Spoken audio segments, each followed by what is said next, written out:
Can you read it? Can you dig it? Let's get in there real close so that even with the lousy autofocus on my world famous super cheap camera, you can read it. Regardless, there's my address, Mr. T, P.O. Box 3626. Ah, there it is, miraculously in focus. P.O. Box 3626, Newtown, Connecticut 06470. And look at that little bit of bonus artwork right there by my bird finger. That's my address. I love it when people send me things in the mail, and I love reciprocating by sending you, the people, things in the mail.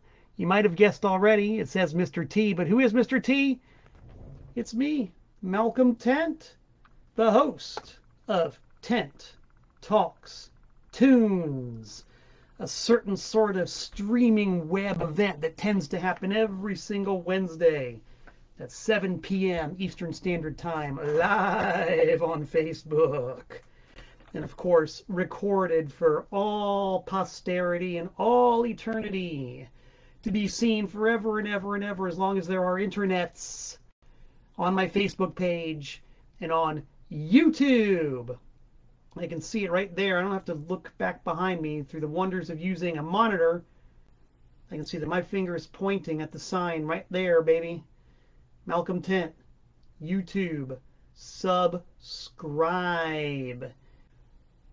If you don't like Facebook or you miss my live broadcasts, you can go to YouTube and watch them in perpetuity, ad infinitum, ad nauseum. As long as we got such a thing as YouTube, it's gonna happen. Hello, Ms. Gelman from Tucson, Arizona. Apparently it's raining in Tucson. You know, every time I've been to Tucson, Arizona, right there in the Sonoran Desert, it has rained. But the thing I've noticed about the Arizona desert and the rain thereof is when it rains, it pours. And when it pours, it evaporates almost immediately and you're back to desert conditions very quickly. Weird place, Tucson, Arizona, but I like it.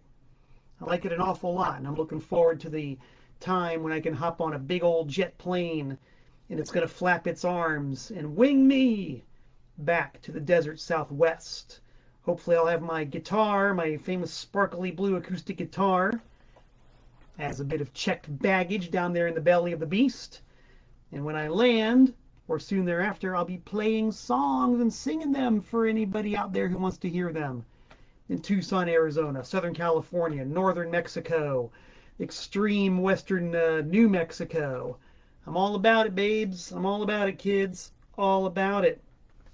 So yeah, lots of exciting stuff going on. Speaking of gigs, it is quite possible that you'll be seeing me, Malcolm Tent, with my solo acoustic guitar in a location. Don't know if it's going to be near you or not, but you know, there's lots of locations to choose from. Hello, Pear. Thanks for tuning in. It is 1 a.m. in Scandinavia right now. I'm for Scandinavia. That's a good place to be. Good thing to be. Glad to serve. Thanks for tuning in. Let's see who else is right now. Randy Larson, the man with a van. Randy Larson, who has recently converted his life into a converted van and wants to drive bands around for a very nominal fee. We were talking about the possibilities of him maybe doing some of this for some bands that I'm in who might remain nameless. But yeah, Randy, self-determination, getting behind the wheel and driving hither and yon with a band in the back and all the gear in a trailer. It's a very, very, very noble pursuit. We, the bands, we could do it without you, but it wouldn't be nearly as easy. You know, it's like Motorhead's song about how you are the road crew. Very important. Adam Wolf, a.k.a. the Dean of Sods, is tuned in. Thank you very much. Greg Crawford is here from Pensacola, Florida. Yes, the house is filling up very nicely, so let's get right down to it in this episode of Tent Talks Tunes. We're going to check the mailbox first. You might have noticed a cap on my head with a very interesting cassette motif. That arrived from my good pal Allison, who is in Idaho right now, living the itinerant vagabond lifestyle. She's a full-time professional astrologer, and in Idaho found this baseball cap with a cassette on it and mailed it to me. Thank you, Allison, so much. You know that when you find yourself back here in my area, we'll commiserate. And I don't know, you're the woman who's got everything. I don't know what I could possibly give you except maybe a firm handshake and a stout clap on the back. But it's yours if you want it. Great cap. I'm going to wear this when the sun is out. I'm going to take it off now because, you know, I'm proud of what I got. My hair is definitely a case of quality over quantity. But I like it. You know, it's like, that's a real chrome dome, baby, and I'm not afraid to flaunt it. I'm not ashamed of it at all. It gleams beautifully in the artificial lighting here at the Bon Air Chicken Farm in Greater Danbury, Connecticut. But the cap is very nice to have. Got a big package in the mail y'all might have seen. Got the Anti-Scene shirt right here. Back in 1983, I wrote a song called My God Can Beat Up Your God. And what I got out of it was a fantastic t-shirt and worldwide recognition, which is pretty cool, baby. It's pretty cool. So I got that in the mail. This is from the unimpeachable president for life, Jeff Clayton, my boss in the almighty Anti-Scene. Not only sent me a t-shirt, but sent me this fabulous autographed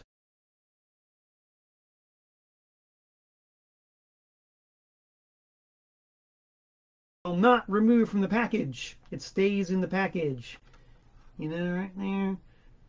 Maybe if I get another one, I'll take the other one out of the package and play with it. I've got an Evel Knievel. I've got a Wizard of Oz action figure set. I've got a couple of Barbie dolls, you know. Maybe I'll bust old JC out of the second copy I get of this, and we'll have a big play date together. It'll be really cool. He also sent me these super deluxe, one of only 15 made, EP royalty leftover editions. It's got all kinds of great stuff crammed in it. It's got a tote bag. This is one of the many, many, many perks of being the bass player for the almighty Anti-Scene and also the Minister of Propaganda. I work double overtime, 8 days a week, 27 hours a day in service of the almighty Anti-Scene. The rewards are rich, not just materially, not just the Anti-Scene drink coasters, but just the fact that I get to share the stage with one of my favorite bands ever. I get to play music with one of my favorite bands ever. I get to strap on that Thunder Lumber and crank it up loud through Sir Barry Hannibal's Mesa Boogie 215 cab, which I've never once had to turn up past 4 because that sucker is loud, baby. Even on the big stages, it is loud. So this is very cool, man. So thank you, Jeff Clayton, for just continuing to continue. It's so cool. More people tuning in. Hey, Greg. What does Greg have to be about? What is Greg saying about uniform choice? Is it my uniform? Is it my choice? I don't understand. Your antecedent is unclear, sir. Please clarify while I take a drink.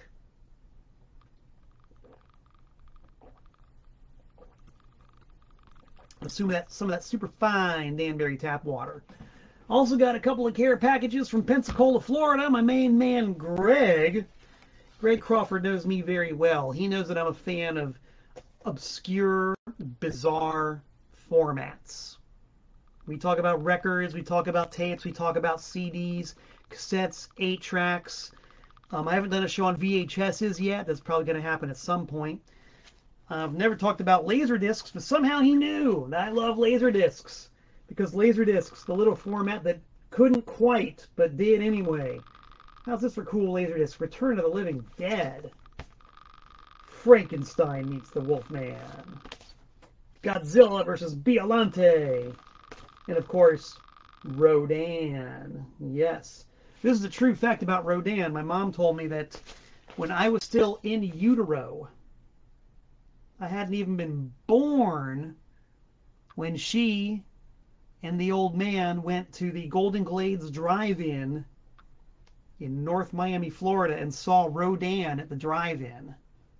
Somehow, even in the womb, I knew that I was being exposed to great culture before I was even born. And now here it is on Laserdisc. God damn. If any of you people ever seen a laser disc before, these things are great. They are the size of an LP with the sheen and the consistency of a CD.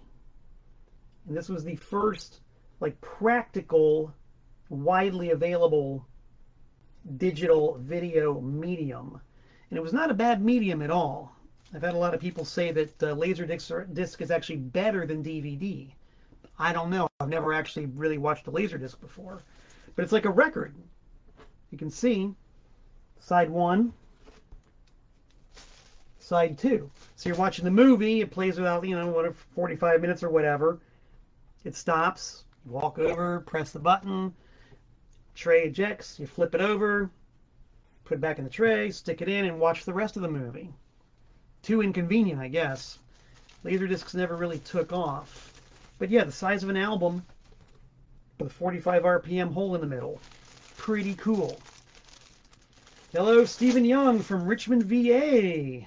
Thanks for tuning in. Scott Monroe from the wild, decadent Midwest. Thanks for tuning in, man. Good to see you guys. We're going to keep scrolling on down here. Excuse me. Scott Monroe says that he saw Rodan, the band, in Danbury in the early 90s. Indeed, I was at that show myself. I forget the venue. Was it Tuxedo Junction? I think it was Tuxedo Junction. Clarify for me, Scott Monroe. But Rodan, the band, were great. They were really, really good. They made a fan out of me that night. Big fan of Rodan.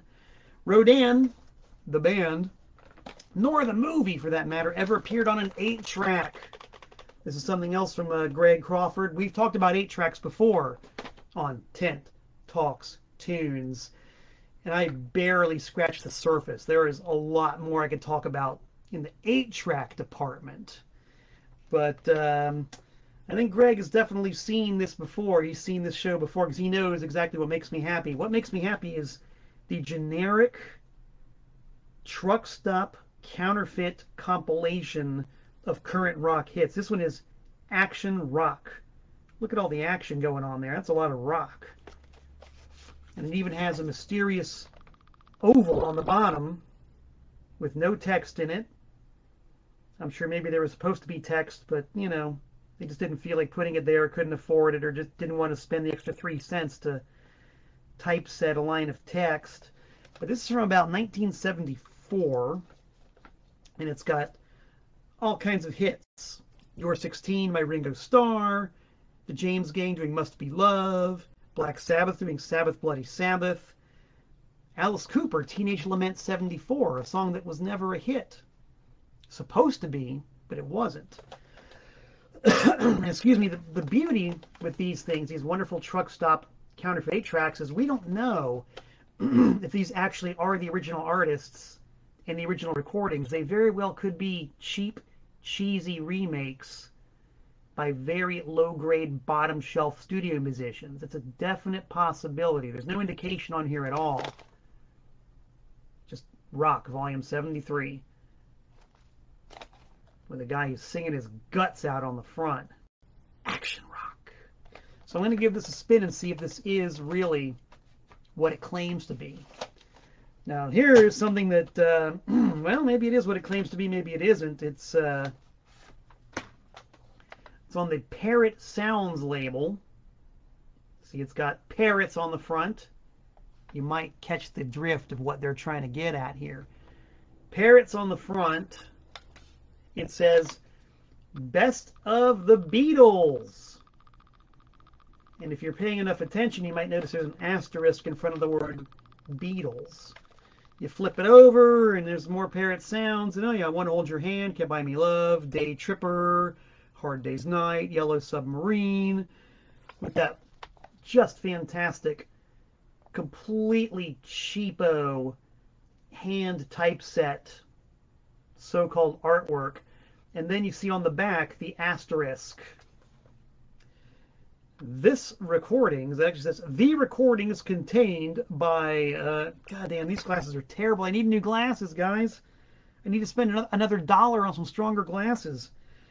The recordings contained in this tape are simulations of the original hits recorded and made famous by the Beatles. And the odds are pretty good that if you were like purchasing this tape and it was in a box, you might not actually be able to see that disclaimer. You couldn't really see it until you slide it out, and there it is. But this is the kind of stuff I love. Oh my God, can you imagine? This is one of those nameless, faceless, super cheeseball, low rent studio bands doing Beatles songs. It promises to be really lousy. Can't wait to hear it. So thank you for that, Greg. I got something in the way, something in the mail coming your way soon. So watch out. I asked Greg if he likes cassette or CD. He said either. It means you're going to get hooked up with some cool sounds, fella. Better watch out. Excuse me. I actually got more mail, but I'm going to save some of that for next week because I don't want to get too deep into the whole mail call thing. I want to get into Tent Talks Tunes, baby. And I also want to bring your attention to the bulletin board. My brand new super all-star black metal punk rock hybrid band, the Bloody Apostles. We now have a record out. Can this camera, can your computer screen do justice to the scale of this record, to the actual size of this record? If not, let me help you. What we have here is a 7-inch 45 RPM single. That's our record.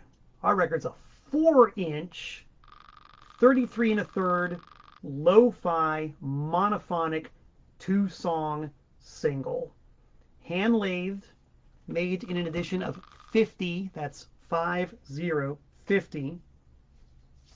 Check it out. It's square. It's transparent.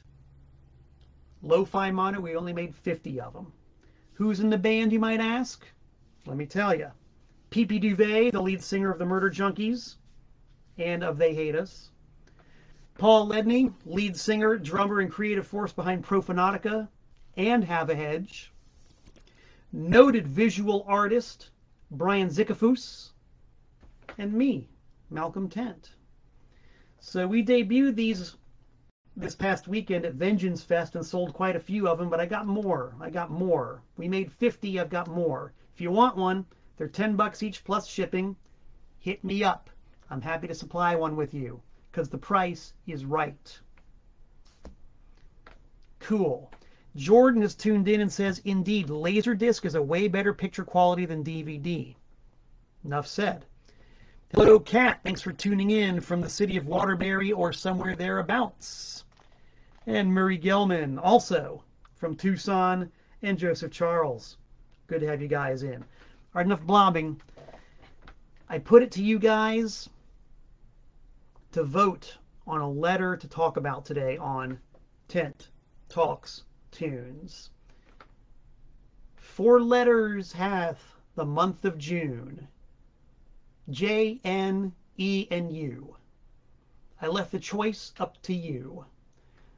The letter that got the most votes out of E, N, U, and J was N. I tallied up the comments as posted on Facebook and on Instagram, and N just was by far and away the winning letter. Everybody wanted to hear me talk about N.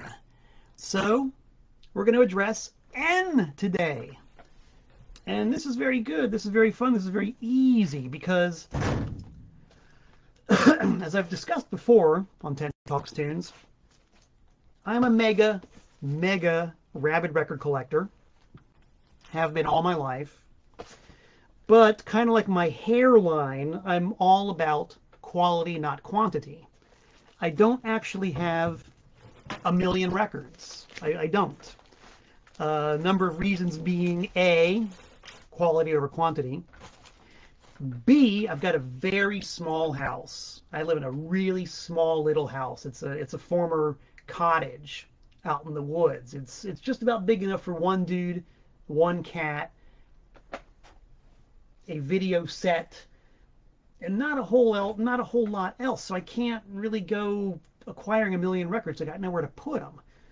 And also, you know, really the most practical and pragmatic aspect of it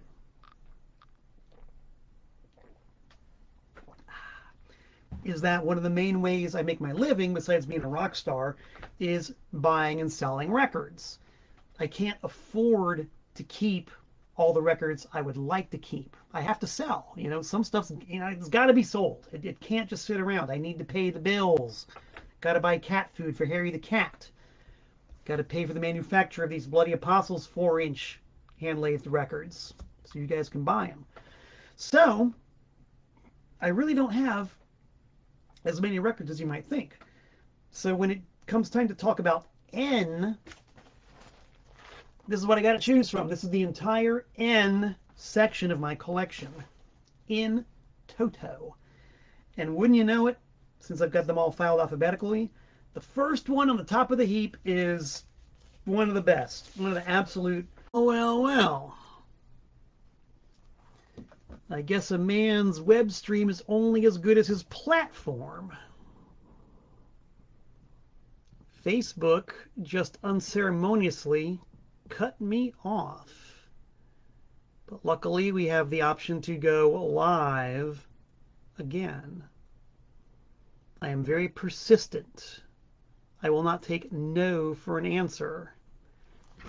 I will take a no for an answer 7-inch, because I do love those early Revelation records.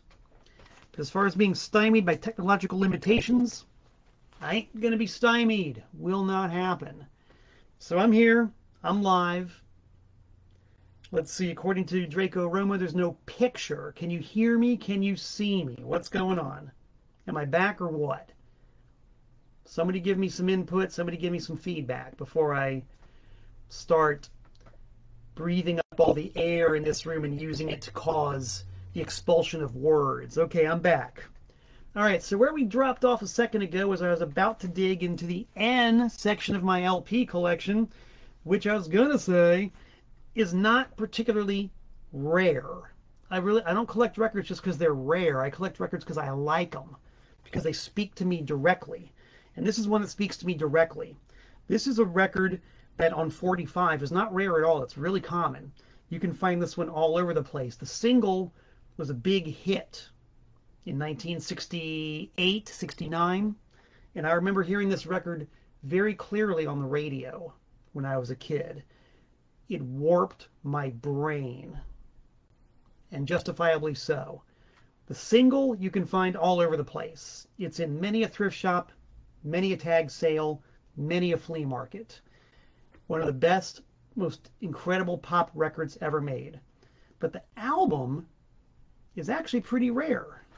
And the album is They're Coming to Take Me Away, ha ha. They're coming to take me away, ho ho, hee hee, ha ha. To the record collection. Yes, Napoleon XIV full-length album on Warner Brothers Records. And you might wonder, well, goddamn, what does an entire album by this guy sound like? Well, it sounds basically like 12 or 13 riffs on They're Coming to Take Me Away, haha. You look at some of the song titles here. Photogenic Schizophrenic You, Marching Off to Bedlam, I'm Happy They Took You Away, haha, by Josephine the 15th. I Live in a Split Level Head. You know, it's basically a full-length album milking one novelty record. But it's really cool. It's totally nuts. It's really wacky. Jerry Samuels, a.k.a. Napoleon XIV, genuine, honest-to-God genius. I have no idea why he didn't go on to make more of those super cool, life-changing novelty records like this one. I'm sure there's a story behind it. But this is the actual album. It was reissued on Rhino back in the early 90s, and that one's pretty rare too. But this is an original gold label Warner Brothers pressing of Napoleon XIV. Pretty cool. They didn't use that label for very long, and certainly not on very many, I guess you could call rock and roll records. But that's the original Warner Brothers gold label. And this one's mono, which would sort of indicate they did a stereo version. I don't know. But yeah, the album didn't sell very well, so it's pretty hard to find. And it's a total gem in the Malcolm Tent record collection. And it starts with the letter N, as we are talking about by your request. I'm not going to talk about all of these, obviously. I'm just going to talk about the ones that kind of catch my eye. I got a Nazareth record. I never even discovered Nazareth until like 2 months ago, maybe. Like I knew, you know, all the usual Nazareth, you know, Love Hurts, and, you know, actually Love Hurts is on this one. That's the greatest hits. You know, now you're messing with a son of a bitch. We knew that one. But Nazareth's actually got a lot of good stuff. I was pleasantly surprised. Quite a few good tunes on this Nazareth greatest hits. And look, they even had their own aeroplane at one time. That's pretty cool. Someday I'll have one of my own. It'll say tent on the side of it, and people won't know if it's an airplane or a structure. You take it into the woods. I don't care. People are confused. It's not my problem. Ugh. Here's a cool one in the end section. Doesn't look very cool. Oh, what is that? That's a 45 record in a 12-inch piece of cardboard. Why is that? I'll tell you why that is. Because you got the record, but you got the sleeve. And as I showed you a minute ago, with the Bloody Apostles, you got a 4-inch record as opposed to a 7-inch record.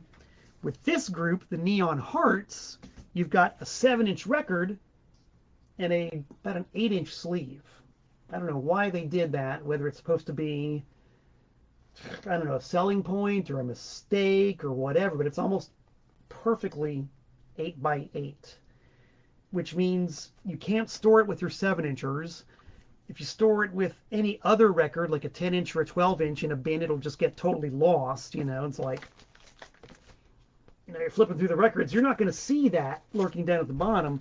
So the Neon Hearts from England in 1977, maybe that record wasn't a hit because no one knew where to put it. There was certainly nowhere to store it in a record store. Maybe it's just because they were one of about 25,000 million billion punk rock bands in England in 1977, along with other, you know, nouveau punk rock bands like the Police and, you know, other bands like that who had like these one-hit wonders doing their punk rock singles. The thing is, besides it being interesting because it's got an oversized sleeve, it's a really good record. It's not like punk rock so much, but it's kind of a, I don't know how you would describe it. Like, I don't know, like pop song gone bad. I can't really draw any comparisons. It's just really good. Really fast, really hyper, kind of lo-fi. And it's got members, the members of the band. You got, okay, a guy named Keith Allen, Steve Hart, a guy labeled the inferior member. Makes you wonder if he was actually in the band by the time the record came out. If you see right smack dab there in the middle, a guy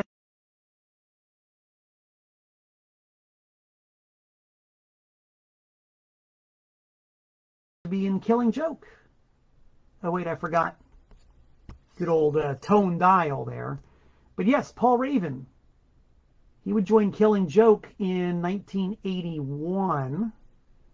And this is his not quite punk band from 1977. And it's a really good band with a sleeve that is completely uncategorizable. And this is the kind of stuff I love. This is why I love collecting. Stuff is so obscure and there's such a story behind it.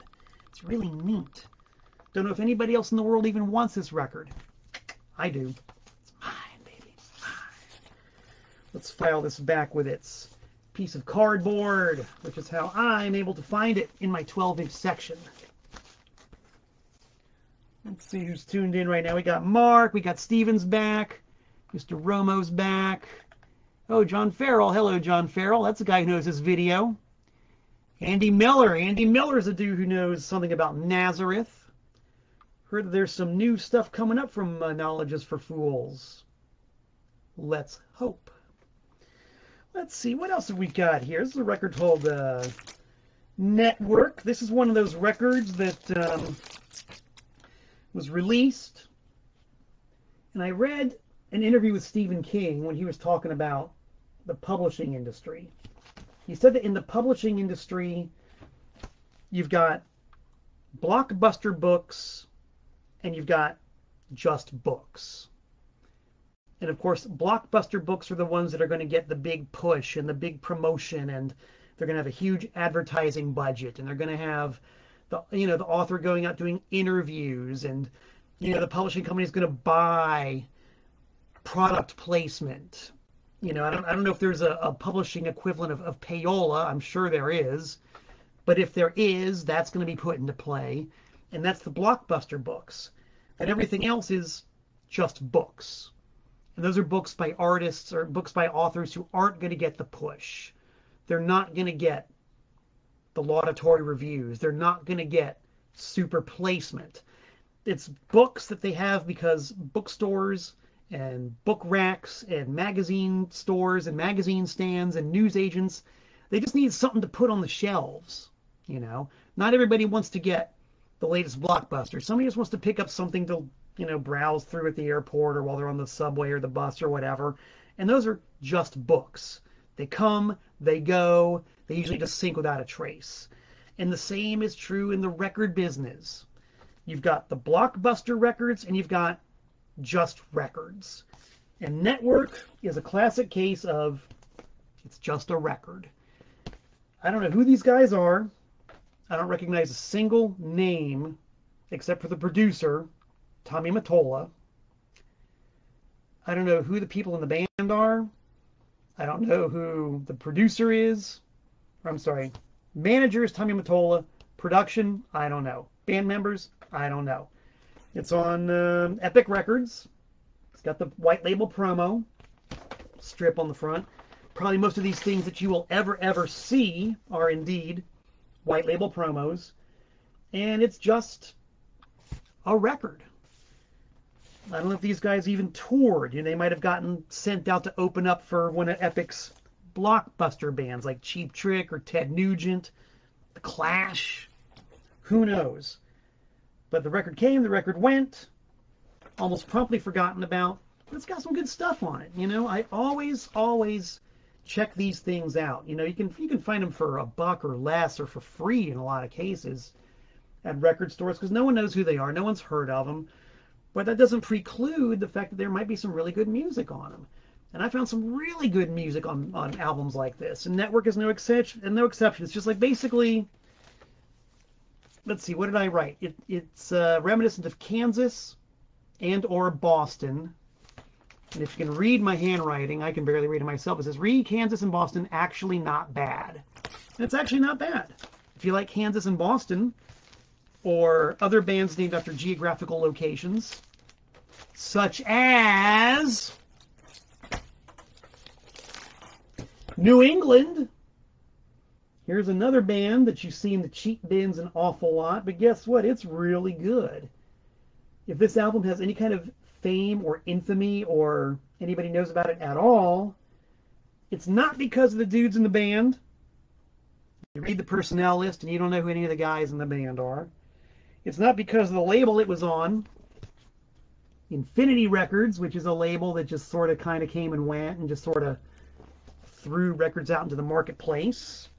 No, it's because if your glasses are better than mine and you can squint hard enough, you'll start seeing some clues. No, that's not a pretty snazzy logo they got.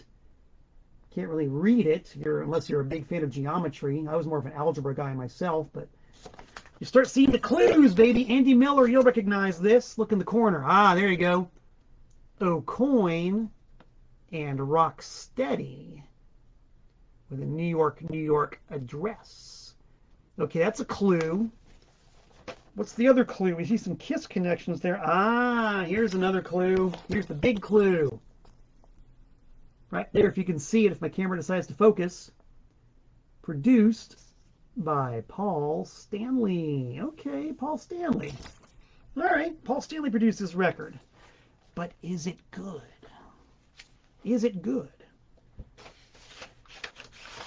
Did this record sink into obscurity deservedly or undeservedly? Well, what has the critic got to say? What's the critic got to say? The critic, once again, if you can read his handwriting, I'll hold it up to a mostly white album cover so you can read. Says, as far as the tracks go, all good.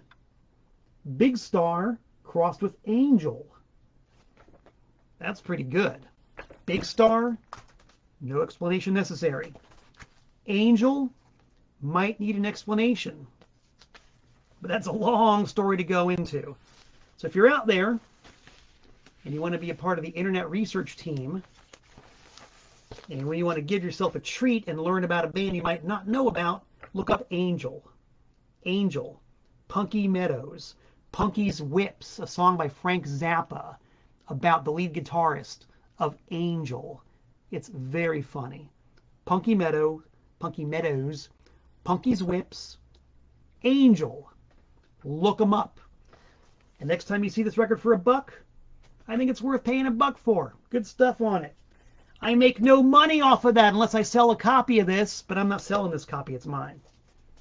Mine. Yes, I sell records, but I'm a collector too. Sorry. The record I want you to buy today is the Bloody Apostles 4-inch, hand-lathed, lo-fi, monophonic, transparent, square record by my new black metal, punk rock supergroup. That's the one I want you to buy. We only made 50 of these. So don't go crying your Ovaltine if you missed it. So I'm giving you a fair chance. Now, who else in the N section of my collection shall we talk about? New Model Army. I don't feel strongly enough about them to talk about them. Here's a group called the New Models. They're sort of one of those new wave bands that put out just a record and never got a push. This is actually, it's not a bad record. Same deal. Anything I'm showing you, it's part of my personal collection. Is something I can actually listen to. Casey Lindstrom. Is Casey Lindstrom somebody? Is that somebody?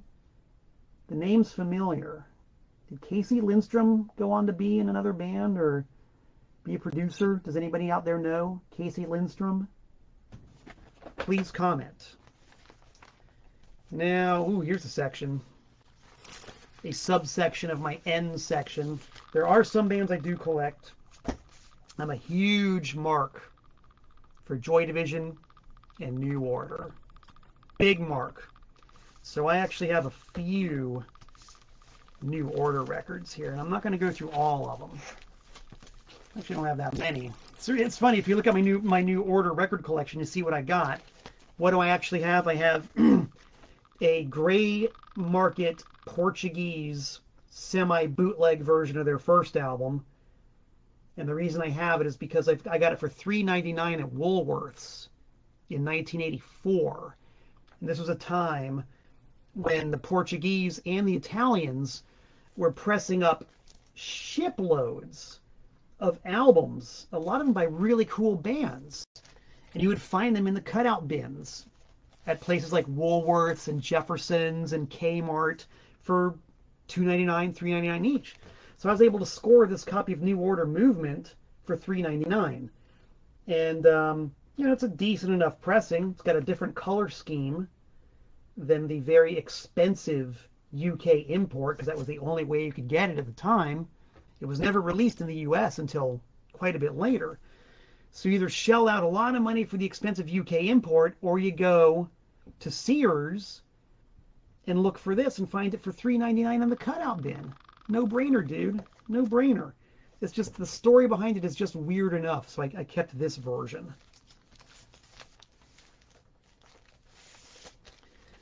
Also in the New Order personal collection, we've got the Everything's Gone Green 12-inch single, the Temptation 12-inch single,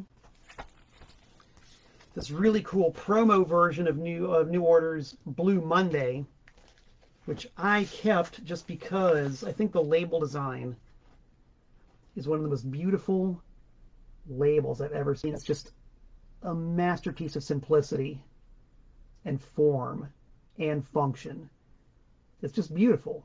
It's just got this real simple elegance to it that I love. And it's kind of the same deal. It never, at the time, this single was never released in the US. And this actually was a US pressing. So it had a lot of cachet, not only a great label, but for quite a while, the only way you could get this 12-inch single in the US was this way. So that appealed to my collector's instinct big time. And it, of course, came in a generic sleeve. Or actually, no, I take that back, man. I got to stand corrected. You see, I'm not the internet. I'm not Wikipedia. I only remember things when I'm reminded. Blue Monday did come out in the U.S. Okay, before anybody gets up in a tizzy, yes, the 12-inch single did come out in the U.S. The regular pressing did have this sticker on it, but it didn't have this label. There you go. I correct myself. And anybody out there on the internet research team who might have corrected me, thank you. Y'all keep me honest, and you refresh my memory.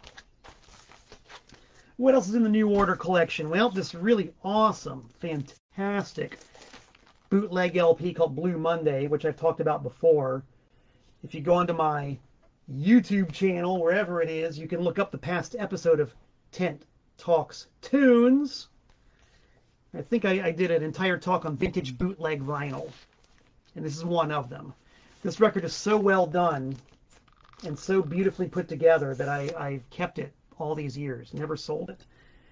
And then the rest of the New Order collection is this very rare and obscure 12-inch single called 5862, which, to the best of my knowledge, is only pressed once. It's not a factory release. It was released by the label that originally put this out on cassette. And they did one 12-inch pressing of it. It's been reissued since on various formats, but this is the original. And 5862 is just this really awesome, like, proto-techno dance track. And I don't like techno. I'm not a techno man by any way, shape, means, form, hallucination, imagination. I don't like techno. But this very crude, raw, sludgy, distorted, primitive version of techno, as pretty much invented by New Order, is really cool. It's almost as if, like, Throbbing Gristle got a little bit user-friendly and released that. Really cool. And it's on vinyl, so, you know, I gotta, kind of, sort of gotta keep it, you know, I just sort of have to, you know. This one I've kept. Maybe you guys in the internet research team can help me out with this one. What we got here, if you can notice by the back of it, this is a Stone Cold Original. Hey, Harry's here. Hi, Harry. Stone Cold Original U.S. pressing of the first New York Dolls album. It's got the inner sleeve.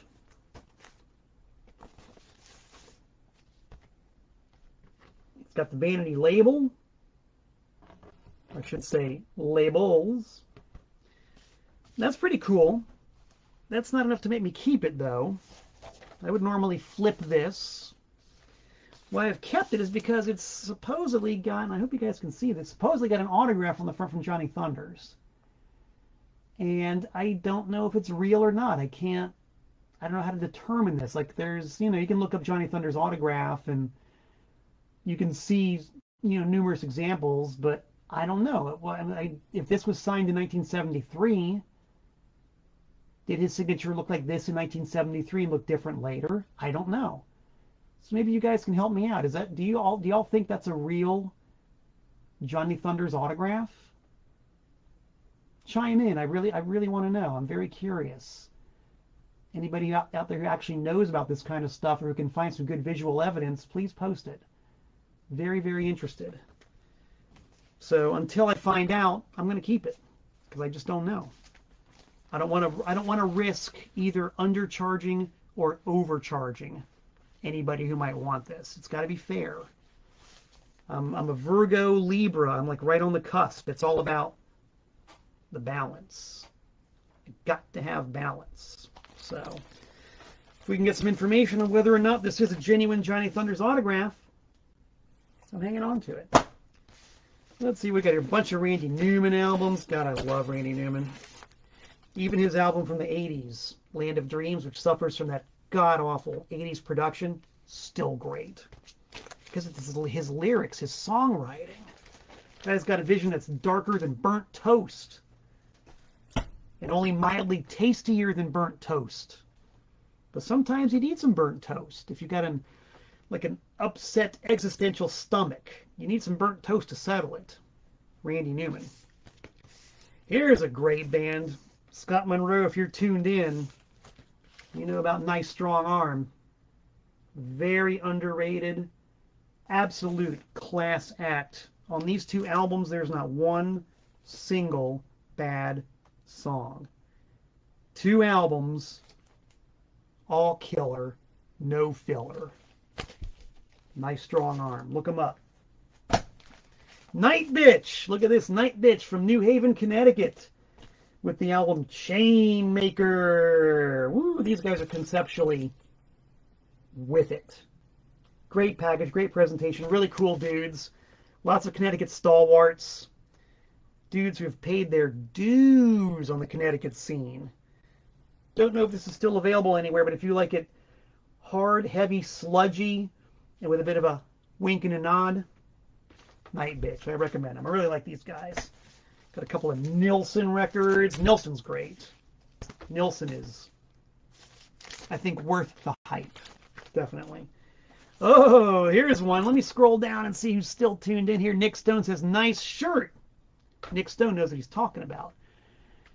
Now, Luke says he heard that Kim Fowley is the one who wrote They're Coming to Take Me Away, haha. Apparently, no, it was Jerry Samuels who wrote it. Same deal, if anybody can offer more information on that, let us know. But I'm pretty sure Jerry Samuels wrote it.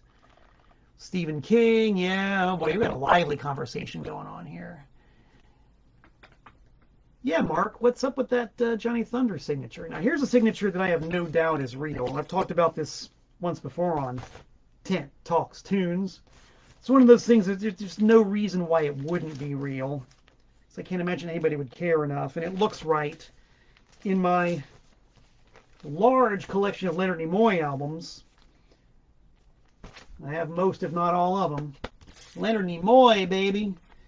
If you found a bull moose in the Maine wilderness and went up there and punched him upside the head, he would make a sound very, very approximate to the singing voice of Leonard Nimoy. Can't deny it. It's true. Guy could not sing himself out of the Maine wilderness. But he made 4 albums, and he autographed one of them. That is mine, baby. Mine. Leonard Nimoy autographed. And the person who got the autograph very helpfully notated that it was acquired on September 5th, 1968. Which I'm going to guess was a Thursday. If you can read that. Yeah, man, eat your hearts out, baby. I found this for like $1 somewhere. I mean, that's why I love prowling the cheap bins. Because you just never know. You just never know. So yeah, Leonard Nimoy galore. Woo! Check him out, baby. That's the way he feels. You see that guy? That's the way he feels. Grinning and slightly downcast. He's all right. There's a lot of entertainment value on these records. You got 2 sides of Leonard Nimoy, not just 1, 2. F and A. Oh, wow, look at this. Going through the records, I find some memorabilia that I stashed away because I had nowhere else to put it. Newspaper clippings about Kurt Cobain. He was found dead. There it is in the newspaper. Danbury News Times, baby. April 9th, 1994. Laminated and hand-colored.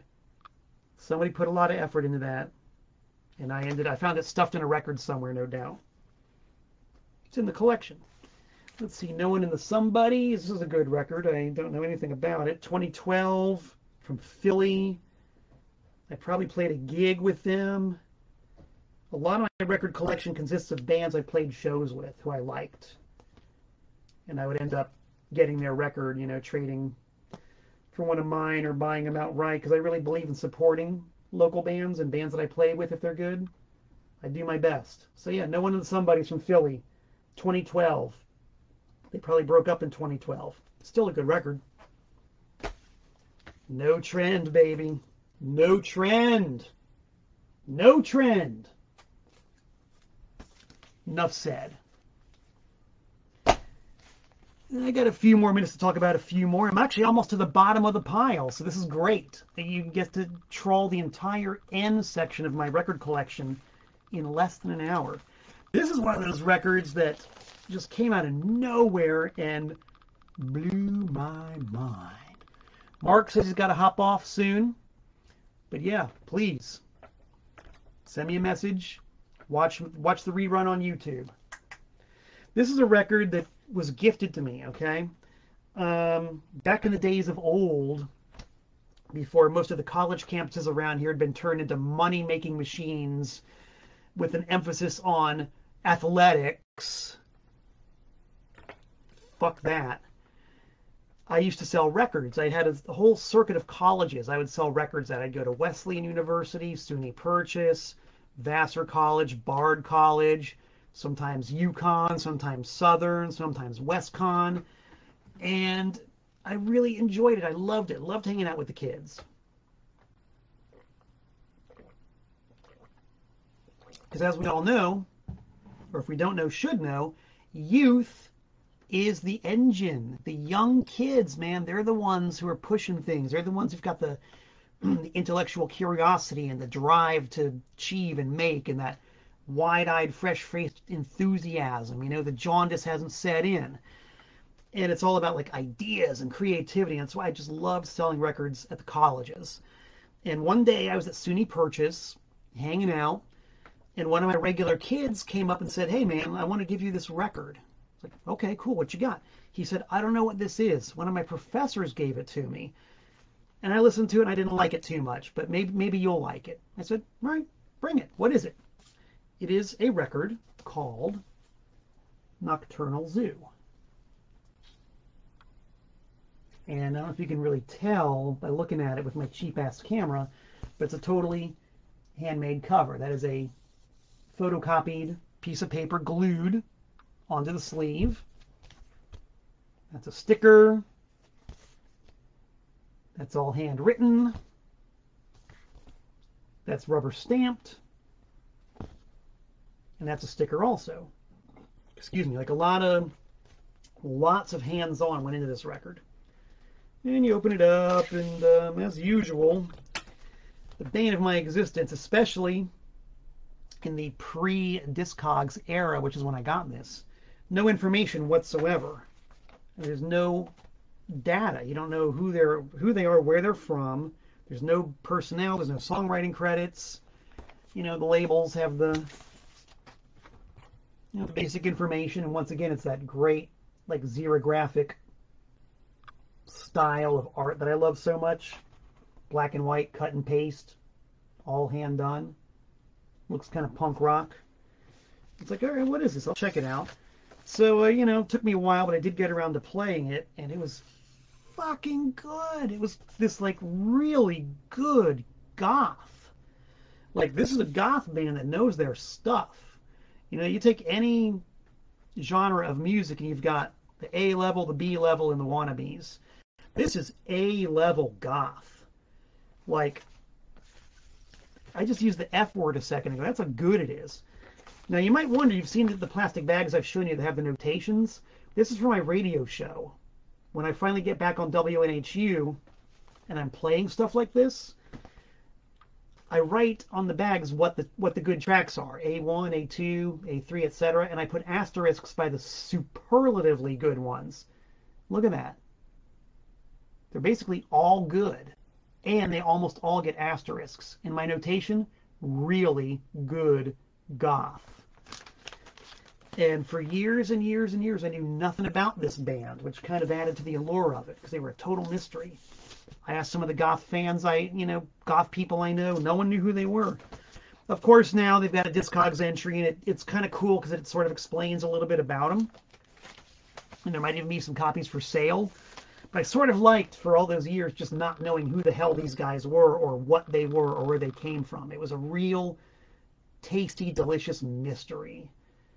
They kind of made them like my own band. It's like they were my own goth band that no one else in the universe knew about. Maybe they kind of still are. Because if I hadn't just talked about them, and maybe you guys hadn't been inspired to look them up, no one would have known. But dude, if you like your goth, I recommend this highly. This is someone else you might want to look up. The story is long. The story is endlessly entertaining. The story is tragic comedic. The story is wonderful. But anytime I see any kind of vinyl by Klaus Nomi, I snag it. Always snag the Klaus Nomi. And I believe that except for a few 7-inch 45 RPM singles, that's basically it as far as Klaus Nomi albums go. If you're intrigued by the way this guy looks, you got to hear the way he sounds. I guarantee you he sounds at least as interesting as he looks. So if you don't know about Klaus Nomi, go find out.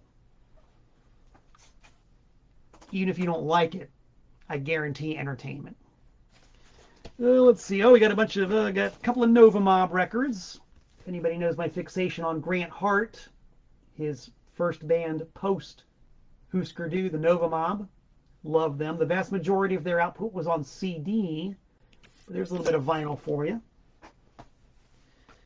I don't really like NRBQ that much, but they do a great version of Rocket Number 9 by Sun Ra on it. And also a very cool tribute to the Three Stooges.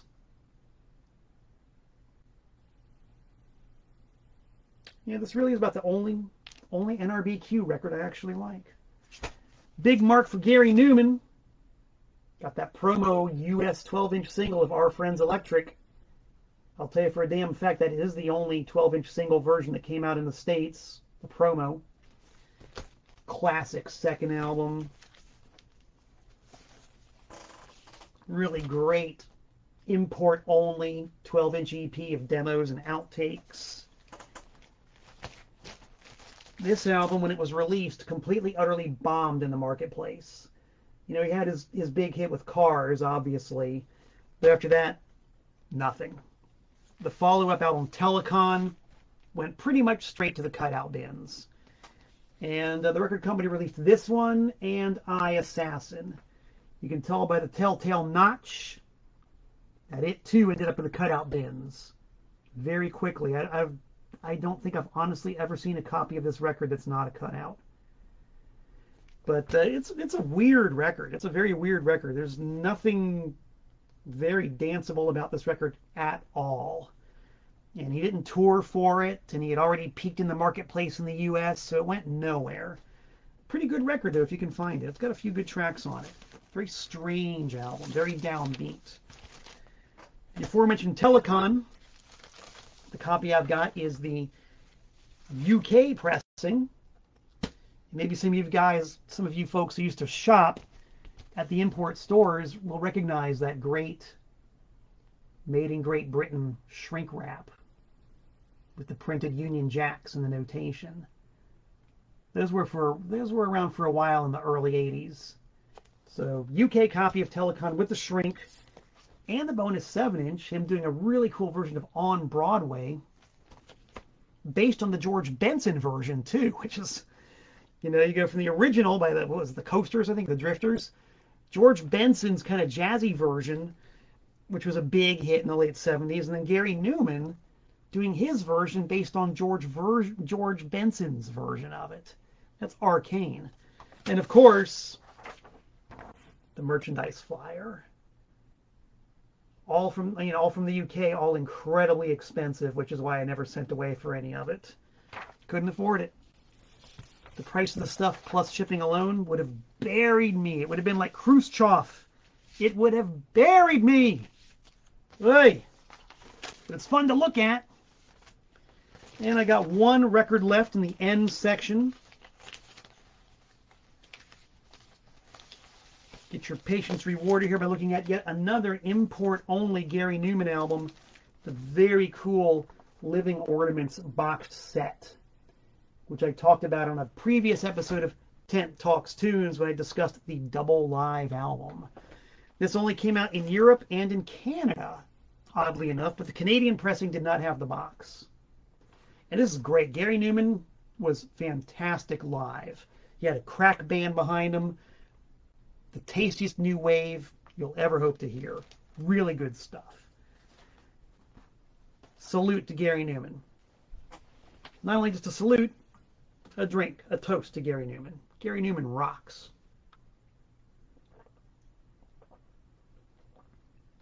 And that, my friends, just about brings us to the show that indeed does end. It begins every week. It ends every week. Tent Talks Tunes. Thank you all for tuning in and bearing with the technical difficulties and whatever glitches we might have had. Glad to have you on board every single week. I will draw your attention one more time to the Bloody Apostles 4-inch. It's a 4-inch record. Look how small this thing is compared to a regular 45. It's a 4-inch record. It's transparent, it's square, it's hand-lathed, it's lo-fi, it's mono. I play bass and guitar. Paul Ledney from Profanatica plays drums. P.P. Duvet from the Murder Junkies sings. And we only made 50 of them. We only made 50. So if you want one, and I know you do, contact me directly, and I'll be happy to hook you up. $10 plus shipping. If you want to buy 20 of them, I got about 20. So I'm here to sell, baby. Here to sell and hook you up with the sludge you need. So thank you all. I hope to see you somewhere out in the field, or if not in the field, then on the internets. I do plan to be back in about 167 hours time. So until we meet again, this is Malcolm Tent saying so long from the Nutmeg State.